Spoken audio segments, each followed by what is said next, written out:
आज मैं मेरे भाई को मार डालने वाली हूँ। आज उसकी जिंदगी का आखिरी दिन है।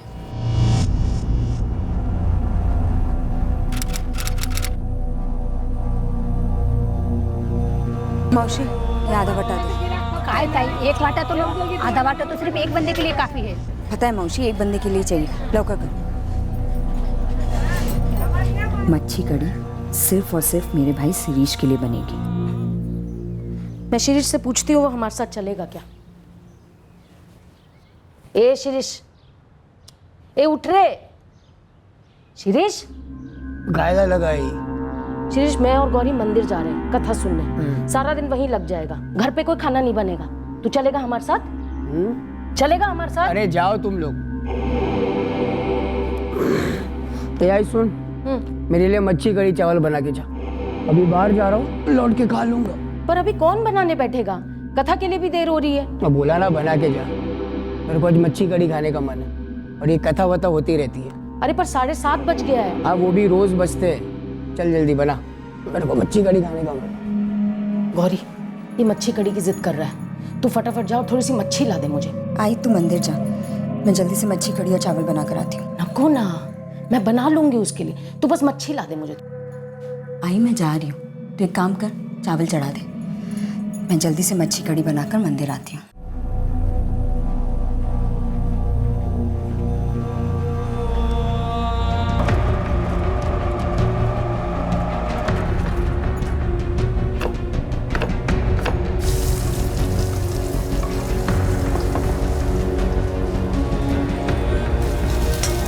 मस्त झणझणीत पाहिजे, लौट के खाऊंगा मैं।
उम्मीद कर रही हूँ कि जब आई और मैं घर पहुँचेंगे तब शिरीष मर चुका होगा। मैं अपने आप को तैयार कर रही हूँ नाटक करने, जब शिरीष की लाश सामने मिलेगी।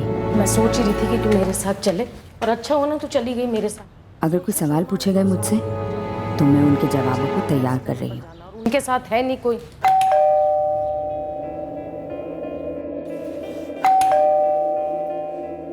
ये देख, ये खा पी के फिर निकल गया। आई मेरे पास दूसरी चाबी है, मैं खोलती हूँ। हाँ, ये देखो, ये जैसा मैंने सोचा था ये वैसे ही करके गया है। खा पी के निकल गया बाहर। इसका कोई काम ही नहीं है।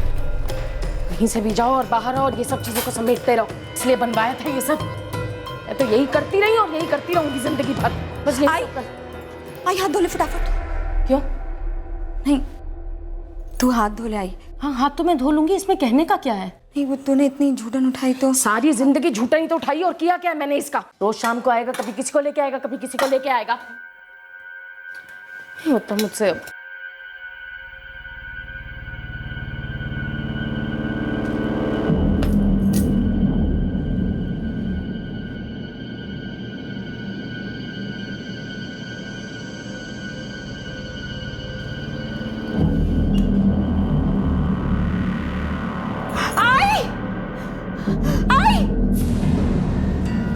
क्या हुआ गौरी?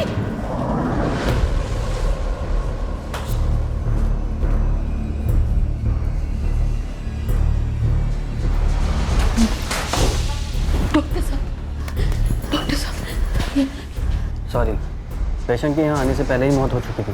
मौत ऐसे कैसे मर सकता है मेरा बेटा? सॉरी, पर वो मर चुका है।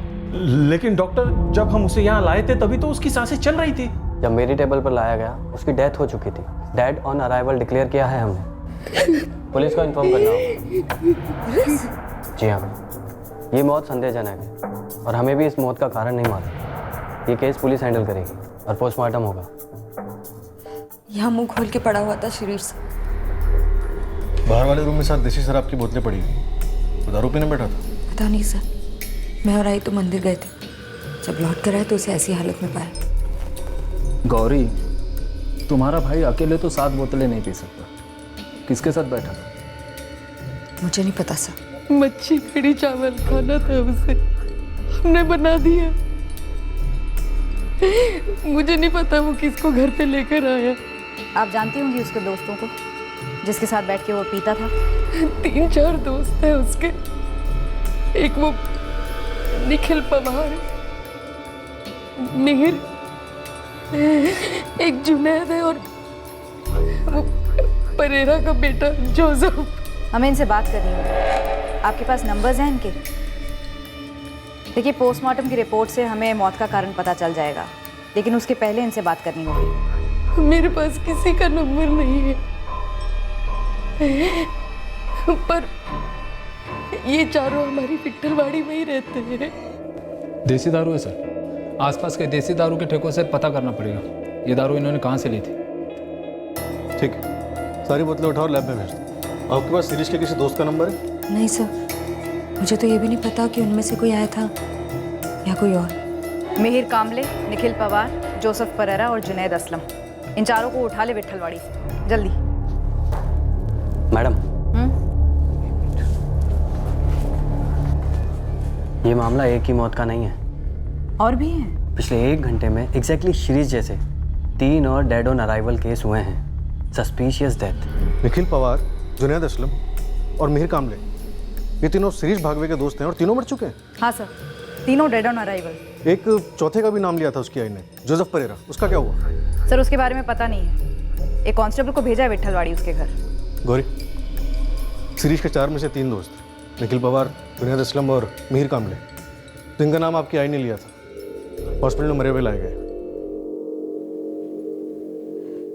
तीनों? जी। अशोक, सारी बोतलें ठीक से पैक करो और लैब में भेजो, और जल्दी पता करो ये शराब कहाँ से खरीदी गई थी। ये जहरीली शराब का केस लगता है। जी सर।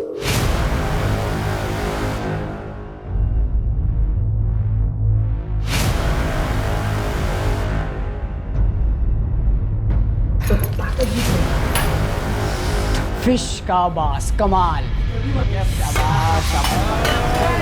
चल चल जल्दी चटाई ले।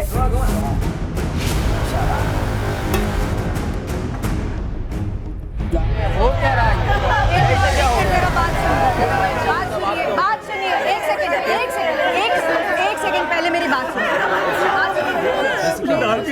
शांत हो जाइए, शांत हो जाइए, मेरी बात सुनिए, शांत हो जाइए।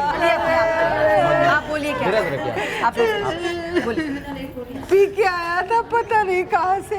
उसके बाद में घर में घुसा, 2 मिनट के लिए बैठा और गिर गया। मुझे लगता है आपका बेटा जुनैद, आपका बेटा मिहिर और आपका बेटा निखिल, ये तीनों शिरीष भागवे के घर उसके साथ बैठकर दारू पी रहे थे। जब शिरीष को अस्पताल लाया गया तब वो भी मरा हुआ था।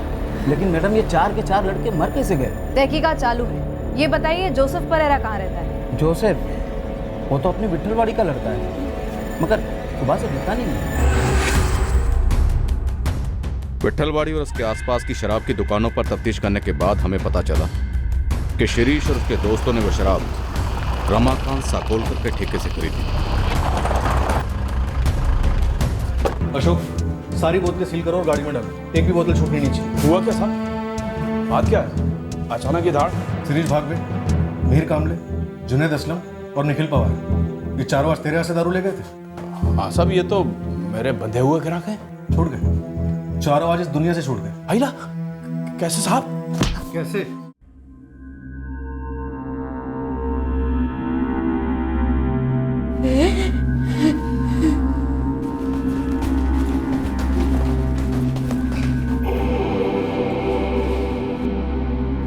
गौरी, ये सब कैसे?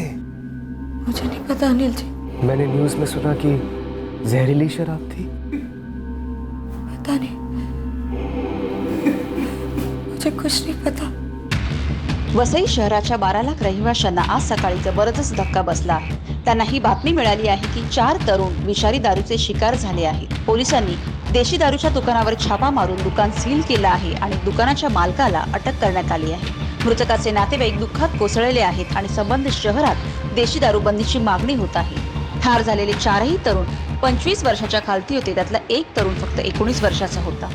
एक बूंद मिलावट की भी मिली ना मेरे माल में तो आप केस वेस मत करना, सीधा मेरा एनकाउंटर कर देना, नहीं तो मैं खुद को मार लूंगा। उससे क्या होगा? तेरा सप्लायर, उसका होलसेलर, सबकी चेकिंग हो रही है। सारे सैंपल्स हर लेवल पर चेक हो रहे हैं ना मकान। सर, जितनी चाहो चेकिंग कर लो, कुछ नहीं मिलने वाला। आप जरा सोचिए, कल जब आपने छापा मारा था वहां बैठकर जितने लोग भी पी रहे थे उसमें से कोई बंदा मरा? किसी को हल्की सी उल्टी तक नहीं आई। लेकिन 4 बंदे मरे और एक गायब है। उसे पूरे वसई और मुंबई के अस्पतालों में खोजा जा रहा है। मुझे तो यकीन नहीं होता कि शिरीष और उसके दोस्त मेरा माल पी कर मारे। अरे वो तो रोज के पड़े रहते थे मेरे ठेके पर। सर, ये चारों शिरीष, निखिल, मिहिर, जुनैद, चारों हिस्ट्री शीटर्स थे और ये 5वां जोसेफ परेरा भी। चोरी के मामलों में कई दफ़ा अंधेरों में सबके सब। लाला गाड़ी चोर के ग्रुप में ट्रेनिंग ली थी इन्होंने, फिर खुद का करने लगे। ये 5 ही हैं या कोई और भी इनके गैंग में? यही 5 थे सर। जोसेफ को ढूंढने गुरु खबरी को लगा दिया। किसी भी हॉस्पिटल से जोसेफ की कोई खबर नहीं? नहीं सर। और वो देसी ठेके का मालिक रमाकांत, उसने कुछ बताया? वही कैसेट बजा रहा है सर। सालों से ठेका चला रहा है दारू का, ऐसा कभी पहले हुआ ही नहीं। कह रहा है उसकी शराब में मिलावट हो ही नहीं सकती। वैसे उसकी ठेके की और उसके सप्लायर्स की सारी शराब की बोतलें FSL भेज दी गई हैं टेस्टिंग के लिए।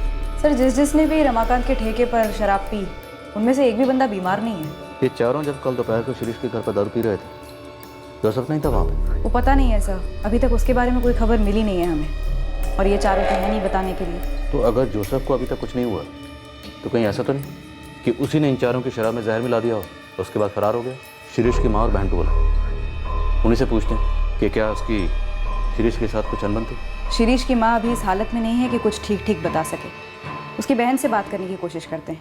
आई और मैं जब मंदिर से लौटे तो सब कुछ बिखरा हुआ था सर। आई ने ही सारी प्लेट्स उठाई थी। अब वो 4 थी या शायद 5, याद नहीं। तुम्हारे भाई शिरीष का उसके दोस्तों में से किसी से झगड़ा था? कोई अनबन थी, स्पेशली वो जोसेफ से? नहीं मैडम, मुझे इसके बारे में कुछ नहीं पता। तुम जॉब करती हो? जी सर, हाई एक्सप्रेस कोरियर्स में। तुम्हारा भाई शिरीष और उसके चारों दोस्त निखिल, मिहिर, जुनैद और जोसेफ, चारों हिस्ट्री शीटर्स थे? जी सर। अरे ताहिर साहब, मेरी ताई को फ़ोन मारो ना, बुलाओ ना उसको यार। अरे इतनी भी जल्दी क्या है? 2-3 दिन सड़ो यहाँ पे। मैं क्या बोलता है, नेक्स्ट टाइम से आपका कट अलग से रखूंगा, आई शपथ। एक नहीं 3-3 बाइक चुराए हैं उसने, तीनों जगह के CCTV में छपा है वो। बस ये आखिरी बार माफ कर दो, इसके बाद नहीं करेगा। ओ भागश्री भाई, ये कब तक ये माँ बेटी एक ही बात बोलेंगे? आगे से नहीं करेगा, आगे से नहीं करेगा। कब तक कमा कमा के उसके लिए जमानत करवाओगी? सर एक लास्ट चांस दे दो प्लीज। पिछली बार चांस देके मैंने गलती की थी, इस बार सीधा कंप्लेंट रजिस्टर हुआ है, मामला अब कोर्ट में सुलझेगा। तुम चाहो तो वहाँ अर्जी डाल सकती हो जमानत की, मैं कुछ नहीं कर सकता। जमानत की अर्जी डाल देना। गौरी ताई, मेरी भी अर्जी डाल देना ना। इसकी भी डाल दे। पैसे लगते हैं शिरीष, बिल की रकम के अलावा वकील की फीस, चाय पानी। तो चढ़ता रहूँगा। इतने पैसे नहीं है शिरीष, मैं तुझे कितनी बार समझा चुकी हूँ, ये चोरी चकारी बंद करो, कोई ढंग देख चल कोई माला इकडे जल्दी पैसे के बंदोबस्त कर। वो अनिल है ना, उसे एडवांस ले ले, तेरे को तो मना भी नहीं करेगा। ऐसे कई बार उसकी जमानत कराई थी सर, भाई था, लेकिन उसके दोस्तों के साथ उसका क्या आंकड़ा था ये मुझे नहीं मालूम। मौत जहर से हुई है। अब जहर किस चीज में मिलाया गया था ये डिटेल पोस्टमार्टम रिपोर्ट से पता चलेगा। शराब में मिलावट थी ना? लग तो ऐसे ही रहा, पर पक्का नहीं कह सकते। अच्छा एक बात बताओ, क्या किसी ने जानबूझकर जहर दिया हो सकता है किसी और तरीके से? सर मुझे नहीं पता।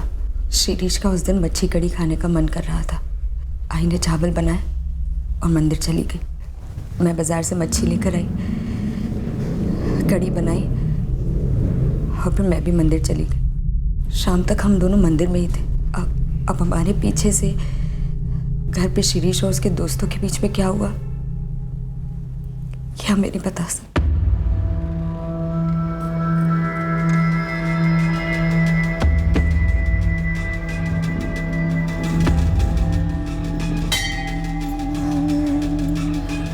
देवा प्लीज मुझे बचा लो, मैं सिर्फ शिरीष को मारना चाहती थी। मुझे नहीं पता था कि इतने लोग मरने वाले। बचा लो मुझे भगवान।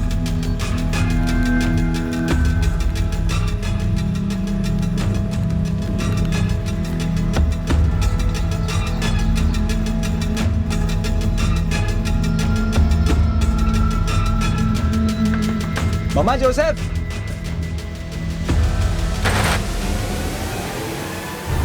शिरीष, निखिल, जुनैद, मीर, चारों गए सर। सर कैसे? सर कैसे सर? मेरे को तो यकीन ही नहीं हो रहा। तू जिंदा है इसका हमें यकीन नहीं हो रहा जोसेफ, तो तू यकीन दिला। सर 22 जुलाई को मैं वसई में था ही नहीं, मैं पूना में था। देख जोसेफ, आज है 24। सच बोल 22 को क्या हुआ, और 2 दिन पहले तू कहाँ गायब था? वरना 25 को तेरी लाश किसी गटर में पड़ी होगी। गॉड प्रॉमिस, मैं 22 तारीख को पूना निकल गया था और जाने से पहले मैं शिरीष और निखिल को मिल गया था। कितने बजे? 11:30 बजे मॉर्निंग में। तो शाम को जाना, अभी रुक जा हमारे साथ, दारू पीते। ताई ने मस्त मच्छी कड़ी बनाया, चल। और जुनेद और मिहिर भी आ रहे। रमाकांत के ऐसे दारू उठाते और बैठते। बस में डाइट होकर सो जाना चाहिए। अरे बाबा, मेरा अर्जेंट काम है पूना में, अगले संडे बैठते हैं। ये अर्जेंट काम का कोई नाम वाम है क्या? फोटो वोटो या वीडियो है तेरे पास? घर का काम है मेरा, मैं आता हूँ ना, फटाफट निपटा कर आता हूँ, फिर करते हैं। चल ठीक है, चला भाई अच्छे से। मैं पूना से लौटा था सर, आपके कांस्टेबल ने उठा लिया मेरे को। उसके मुंह से सुना मैंने सब कुछ। क्या अर्जेंट काम था पूना में? फोन क्यों बंद था तेरा? फोन तो सर मैं बंद करके निकला था यहाँ से। मैं क्यों? मैंने कुछ किया होता तो मैं लौट कर क्यों आता यहाँ पर? दोस्त थे मेरे को, साथ में काम करते थे अपन लोग। चोरी के पैसों को लेकर झगड़ा था, तुमने उन चारों को जहर क्यों पिलाया? क्या बात कर रहे हैं आप? सब लोग बोल रहे हैं रमाकांत की दारू में मिलावट थी। वो तो फोरेंसिक लैब की रिपोर्ट बता देगी। तू ये बता, तू पुणे किस काम से गया था? तो फोन क्यों बंद था तेरा? देख जोसेफ, अगर तुम चारों के साथ दारू पीने नहीं बैठा तो तुझे पक्का मालूम था कि वो लोग मरने वाले हैं। नहीं पता था सर, और मुझे पता होता तो सर मैं उन्हें क्यों मरने देता? मैं बचाना लेता उन लोगों को। सब लोग बोल रहे हैं रमाकांत की दारू में मिलावट थी, वहाँ प्रॉब्लम थी। मेरे को समझ में नहीं आ रहा है। तेरे को कैसे समझ में आएगा? क्योंकि तू पुणे गया ही नहीं, तूने उन चारों को मरवाया। खुद ना कुछ खाया ना पिया, सिर्फ उन चारों को पॉइजन खिलाया। सर मैं पुणे गया था, मेरा पार्टनर है पुणे, एल्बर्ट, आप उससे पूछ लो। कौन एल्बर्ट? दोस्त है मेरा, पुणे में रहता है, उसी के साथ मेरा प्रोग्राम बना था। कैसा प्रोग्राम? एक ज्वेलरी शॉप है करवे रोड पर, पुणे में, तो उसी को लूटना था हम लोगों को। ये तेरा दोस्त अल्बर्ट अभी पुणे में? हाँ, वो उधर ही रहता, उधर ही होगा ही। एड्रेस और नंबर दे उसका। सर, एफएसएल से फोन आया है।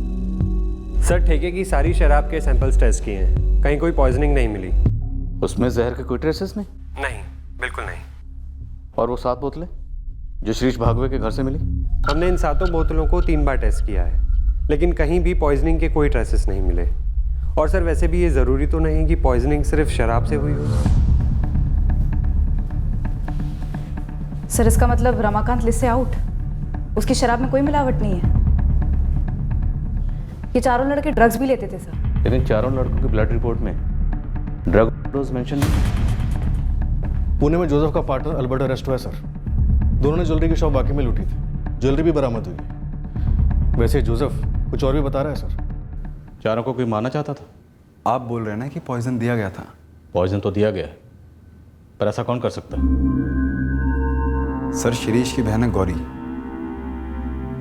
उसका अनिल खानविलकर जो उसका सेठ है उसके साथ लफड़ा चल रहा था। ऐसा निखिल और जुनैद उसको बोलते थे शिरीष को।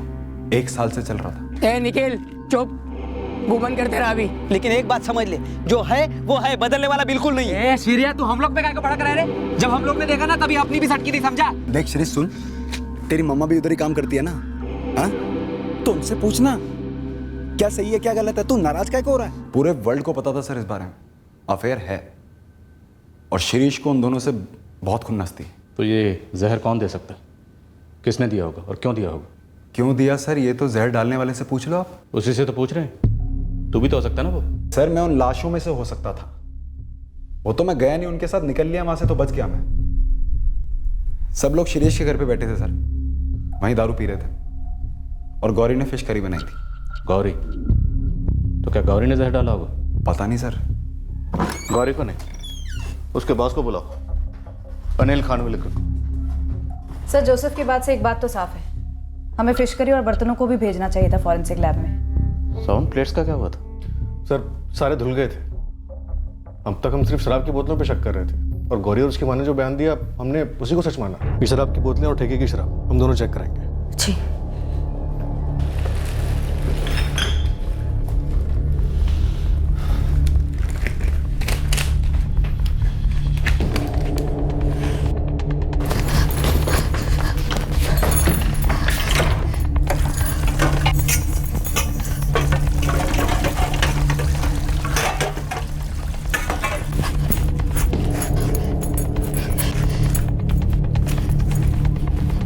गुरु, गौरी भागवे की पूरी हिस्ट्री चाहिए मुझे, खास करके 22 जुलाई की। वो फिश लाई थी, उसने फिश करी बनाई थी। कहाँ से लाई थी, कहाँ गई? पर मालिक वो तो बहन थी ना उसकी। क्यों?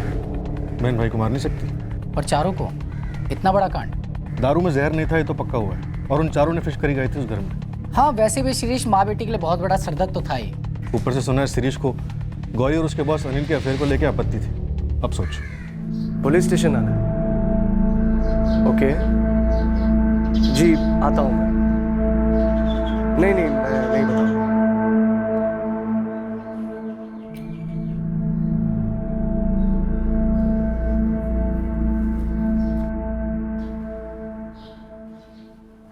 अनिल, गौरी पिछले 4 साल से तुम्हारी कोरियर कंपनी में जॉब कर रही है? जी। उसने डिवोर्स के बाद तुरंत ज्वाइन किया था। उसकी आई जो पिछले 12 साल से मेरे यहाँ जॉब कर रही थी वही उसे लेकर आई थी। हमें शक है कि गौरी ने अपने भाई शिरीष और उसके तीनों दोस्तों को जहर देकर मार डाला। क्या? गौरी ने? हो ही नहीं सकता सर।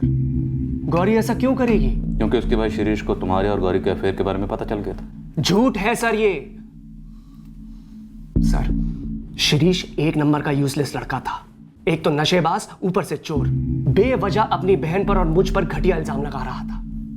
तो अफेयर नहीं है? गौरी अपने तलाक के बाद बहुत मुश्किल दौर से गुजरी और फिर मेरे यहाँ काम पर लगी, और अब बहुत मेहनत से काम कर रही है। अपने बिखरे सपनों को बटोरने की कोशिश कर रही है। अनिल जी आप देखिए ना, अगर इसके लिए कुछ काम है तो आप इन्हें कल से भेज दीजिए, मैं देखता हूँ क्या कर सकता हूँ। सर एक तरह से भाग्यश्री ताई का लिहाज करके गौरी पर तरस खाकर मैंने उसे नौकरी दी। वैसे जगह खाली नहीं थी, पर बहुत जल्द मुझे समझ आ गया कि गौरी 4 लोगों का काम एक साथ कर सकती है। वो न सिर्फ काबिल है बल्कि ईमानदार और बेहद मेहनती। देखते देखते हर काम में माहिर हो गई। डिस्पैच हो, कस्टमर के साथ बात करना हो। आखिर में मैंने उसे अकाउंट्स में लगा दिया, और अब तो वो लगभग खुद से पूरा ऑफिस चलाती है समझो। उसने अपनी जगह मेहनत और लगन से कमाई है सर। अब मेरी तरफ से किसी मेहरबानी का तो सवाल ही नहीं है। उल्टा आज वो मेरे ऑफिस में अकेली बहुत सारा काम संभालती है। उसके बिना ऑफिस में बहुत मुश्किल हो जाती है मुझे। सर गौरी और मेरे बीच में कुछ नहीं है। हाँ उसका बॉस और एक दोस्त होने के नाते मैं उसकी सिचुएशन को समझता हूँ, उसे इज्जत देता हूँ, उसका ख्याल रखता हूँ। सर मुझे बताइए, अगर मैं शाम को उसको घर ड्रॉप करने जाता हूँ तो उसका मतलब ये तो नहीं है कि हमारा अफेयर चल रहा है। सर मैं शादीशुदा हूँ और मैं अपने परिवार से बहुत खुश हूँ और गौरी के मन में भी ऐसी कोई फीलिंग नहीं है सर, पर शिरीष के मन में यह जहर था। ये बकवास चल रहा है। नामदेव, पुलिस को बुला। मिलिट्री बुला, फोन लगा, चल मिलिट्री बुला। आज किधर है गौरी? अब आ रहा।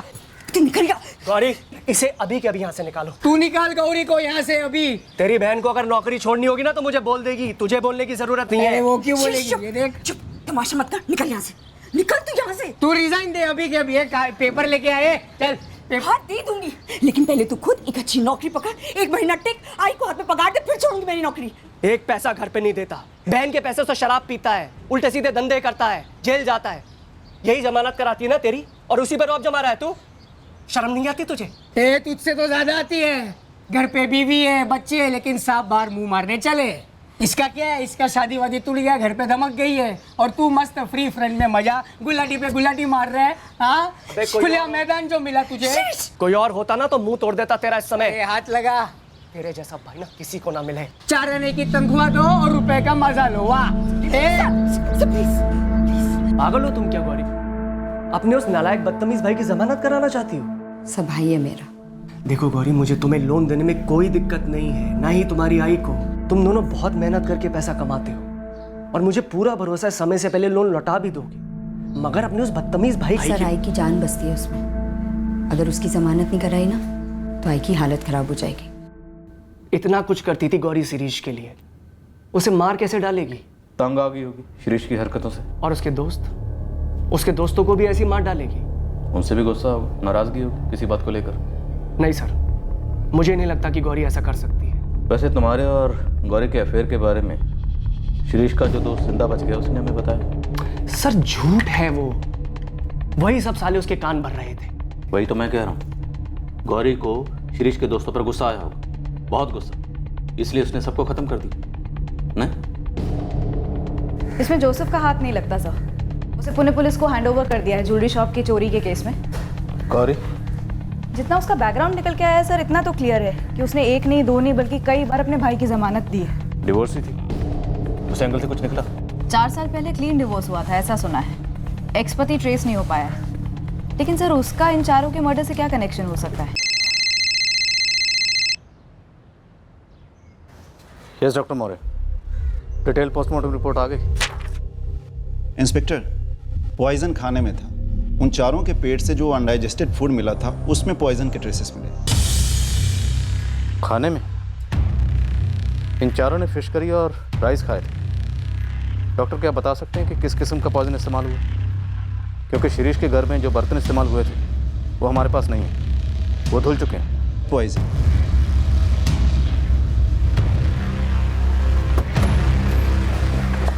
सर, गुरु से बात हुई, कह रहा था 22 जुलाई की सुबह गौरी पहले मच्छी मार्केट गई, उसके बाद घर और फिर मंदिर, और फिर मंदिर से वापस घर अपनी माँ के साथ लौटी। गौरी के फोन रिकॉर्ड्स इस मूवमेंट से मैच करते हैं सर। डॉक्टर मौर्य का कहना है कि खाने में जहर मिलाएगी, पॉइजन। अब या तो वो मच्छी करी में मिलाया गया होगा या फिर चावल में।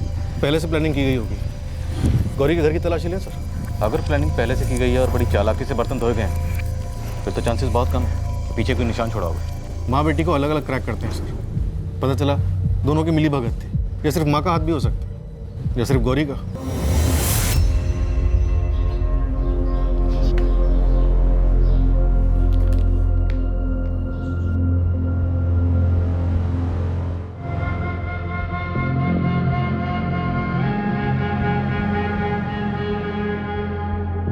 आई, पुलिस स्टेशन जाना है, पुलिस को कुछ बात करनी है।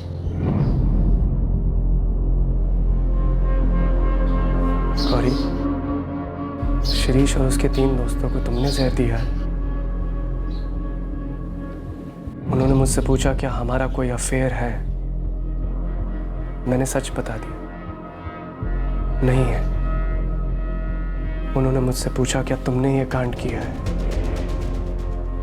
मैंने बोल दिया मैं सोच भी नहीं सकता। गौरी अपने सगे भाई को कभी नहीं मार सकती। जहर कहाँ से खरीदा था? मैंने किसी के लिए कहीं से कोई भी जहर नहीं खरीदा था। जहर शराब में नहीं, घर के बने खाने में था, चावल में या मच्छी कड़ी में। भाग्यश्री जी, उन चारों ने वही खाया जो आप लोगों ने बनाया था। आप दोनों में से किसने जहर मिलाया था खाने में और क्यों? मैं अपने बेटे को और गौरी अपने छोटे भाई को जहर देकर क्यों मारेगी? आप लोग पागल हो गए हैं क्या? और उसके दोस्त वो कैसे मरे? उनको भी हमने मारा है? क्या बकवास कर रहे हैं आप लोग? कोई गुस्सा नहीं था शिरीष पे, सब वो पहले से ही ऐसा था। उसे सही गलत की कोई परवाह ही नहीं थी। जब बाबा थे तब भी वो ऐसा था, उनके जाने के बाद भी वो ऐसा ही रहा। उसने कुछ नया नहीं किया था कि अचानक हमारा गुस्सा उस पर उमड़ पड़े। तुम्हारी शादी तुम्हारे भाई की वजह से टूटी थी? नहीं। फिर क्यों टूटी? थे कुछ कारण। क्या कारण थे गौरी? मैंने कहा ना सर, शिरीष कारण नहीं था। तुम्हारे और तुम्हारे भाई के बीच में प्यार था?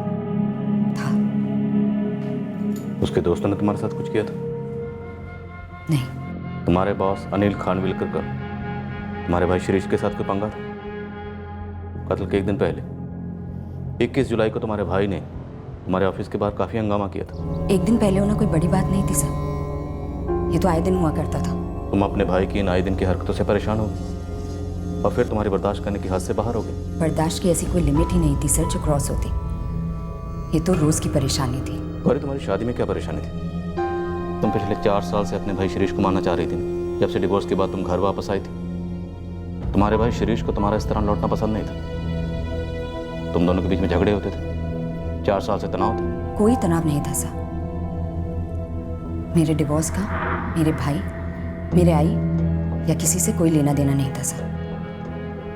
मैंने मेरे पति को छोड़ा क्योंकि उसने मुझसे झूठ कहा था। नरेंद्र, मैं थक गई हूँ, मैं थक गई हूँ नरेंद्र। शादी को 6 महीने हुए थे, हमारे बीच जिस्मानी संबंध ही नहीं बने थे। मुझे किसी तरह से टाल रहा था, मुझसे रहा नहीं गया। आखिर में उसने मुझे कारण बताया। मेरे पति नरेंद्र गायकवाड़ को औरतों में कोई दिलचस्पी नहीं थी सर। घर वाले पीछे पड़े हुए थे कि बच्चा क्यों नहीं हो रहा। क्या जवाब देते? ऐसी जिंदगी मुझे मंजूर नहीं थी सर। इसलिए मैंने डिवोर्स मांगा और उसने मना नहीं किया। शादी नहीं थी, धोखा था सर, गलती थी, इसलिए मैंने ये शादी तोड़ दी। और शिरीष के कत्ल का क्या कारण था? मुझे नहीं पता सर, जिसने कत्ल किया उससे जाके पूछिए। सारे सबूत धो दिए गए, हमें सिर्फ शराब की बोतलें मिली। तो जब घर लौटे तो सबसे पहले गौरी ने बर्तन धो दिए, है ना? इसमें कुछ नया नहीं था। शिरीष के जूठे बर्तन धोना, उसका सारा काम करना, ये तो रोज का काम था। और मैंने बर्तन उठाकर सिंक में रखे थे। भाग्यश्री जी, सच बोल दीजिए, क्या आप भी इस कांड में शामिल थी? आपने चावल में जहर मिलाया या आपकी बेटी गौरी ने मच्छी कड़ी में, या दोनों की मिली भगत थी? आपने बड़ी शांति से शिरीष की लाश मिलने के बाद बर्तनों को सिंक में रखा, उन्हें धोया और उसके बाद अपने पड़ोसी विष्णु को बुलाया, राइट? नहीं, हमें तो ये पता ही नहीं था कि शिरीष घर पर है। हमें तो लगा कि उसने पिया होगा, खाया होगा, दोस्तों के साथ निकल गया होगा घूमने, सब फैला के जैसे वो हमेशा करता है। हमें तो ये भी नहीं पता था कि उसकी लाश पड़ी हुई है बाथरूम में, और मैंने ही रखे थे बर्तन सिंक में।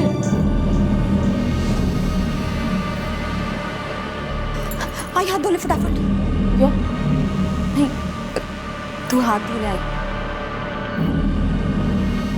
अब तो सच बोल ही दीजिए भाग्यश्री जी।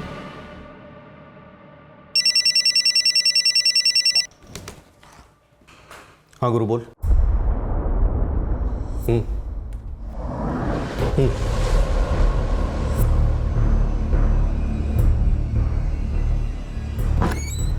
सर,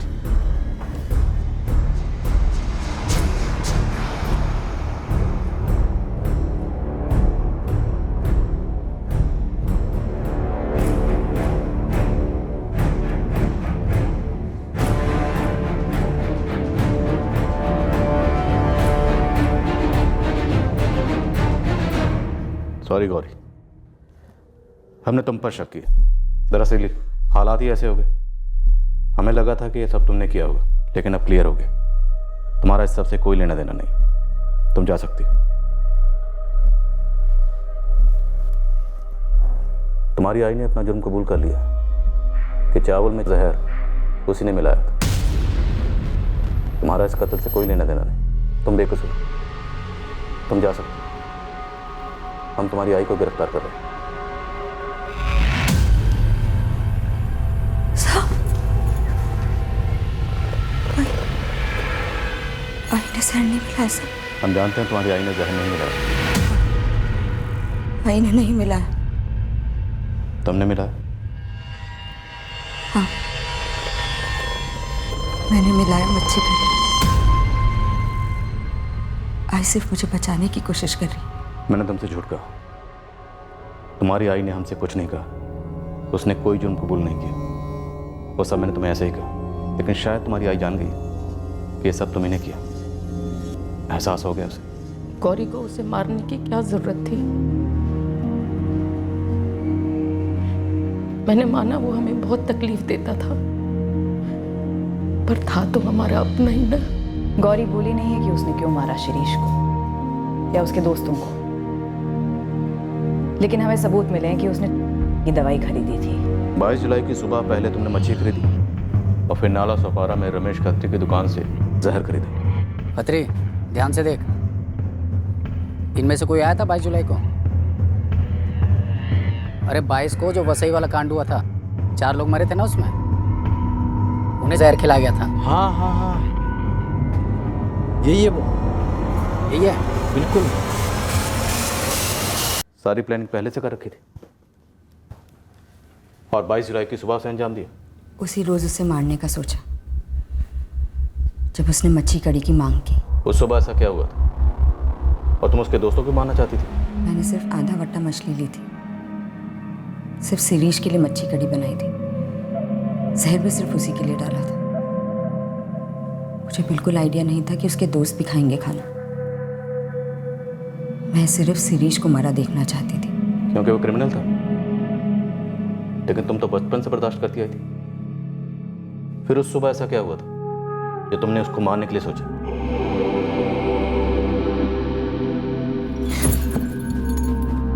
शिरीष, निकल यहाँ से। तुम्हारी आई जानती है? मैंने किसी को भी नहीं बताया। जब भी मुझे घर पे अकेला पाता था, मुझ पे हाथ डाल देता था। इसलिए मैंने नौकरी ली। पूरा पूरा दिन काम करती थी, संडे को भी, ताकि उसके साथ घर पे अकेले ना रहना पड़े। हर बार सोचती थी कि अगर आई को पता चलेगा तो उस पर क्या बीतेगी। शिरीष को अनिल के साथ या मेरे किसी और अफेयर से कोई प्रॉब्लम नहीं थी। वो मेरी जॉब इसलिए छुड़वाना चाहता था क्योंकि वो चाहता था कि मैं घर पर रहूं हमेशा, उसके लिए।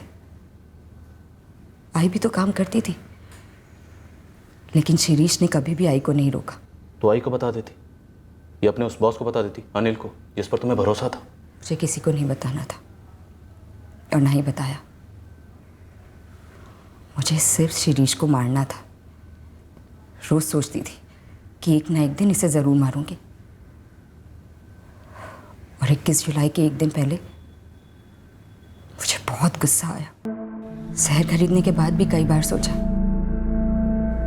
नहीं देती। भाई है, आई पे क्या बीतेगी। पर फिर सोचा, भाई है क्या? भाई भाई क्या होता है और ये क्या है? बहुत दुख है मुझे सर कि ये तीनों भी मारे गए। मैंने सिर्फ शिरीष के लिए मच्छी कड़ी बनाई थी। मैं सिर्फ उसे मारना चाहती थी। पर तुमने ऐसे कैसे सोच लिया कि तुम बच जाओगे? बात दब जाती, तहकीकात नहीं होती। इतना सोचा ही नहीं था मैंने सर। मुझे लगा सबको लगेगा कि सुसाइड वुसाइड कर लिया होगा उसने, पर इतने लोग मारे जाएंगे ये मैंने कभी सपने में भी नहीं सोचा था। सर, एक रिक्वेस्ट है, आप आई या किसी को भी ये मत बताना कि मैंने इसे क्यों मारा। बस इतना बोल दीजिएगा कि ज़मानत करवाते करवाते मैं थक गई थी, इसलिए मार डाला। आई सच्चाई कभी बर्दाश्त नहीं कर पाएगी।